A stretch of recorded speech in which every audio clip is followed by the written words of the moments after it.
সরকারের 6 মাস অতিবাহিত হয়েছে।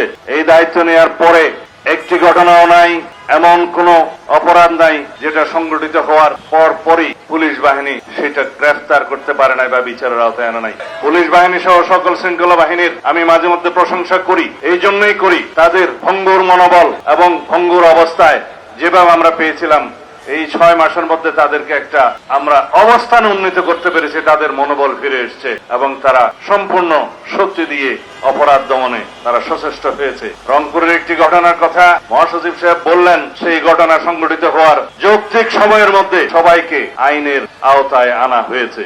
এরকম রামেসা হত্যা থেকে শুরু করে যত ঘটনা জাতীয়ভাবে আলোচিত হয়েছে বা আলোচিত হয় নাই, প্রত্যেকটা অপরাধের আমরা অ্যাড্রেস করতে পেরেছি এবং যথাযথ আইনি প্রক্রিয়ায় নিয়ে আসতে পেরেছি, আদালতের কাছে সুপর্দ করতে পেরেছি। ক্ষেত্রমতে সমাজের চাহিদা অনুসারে সংক্ষিপ্ত সময়ে বিচারিক কার্য সমাপ্ত করার জন্য সহযোগিতা করেছি। সবকিছু আপনারা জানেন। এর চাইতে এই অল্প সময়ের মধ্যে আর বেশি কিছু আশা করা আমাদের মনে হয় ঠিক হবে না।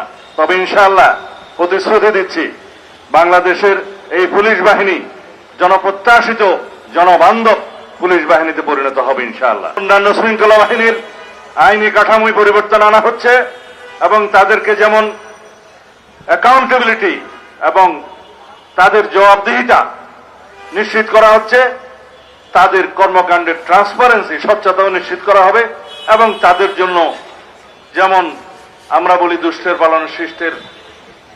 দুষ্টের দমন শিষ্টের পালন নীতি অনুসরণ করা হচ্ছে, তাদেরকে আমরা পুরস্কৃত করছি, অ্যাওয়ার্ড দিচ্ছি, সনদ দিচ্ছি, বিভিন্নভাবে পদক দেওয়া হচ্ছে ভালো কাজের জন্য, তাদের কৃতিত্বপূর্ণ কাজের জন্য। তবে আমরা দুষ্টের পালনও করব। রাতারাতি বৈপ্লবিক পরিবর্তন আমরা কেউ আশা করতে পারি না।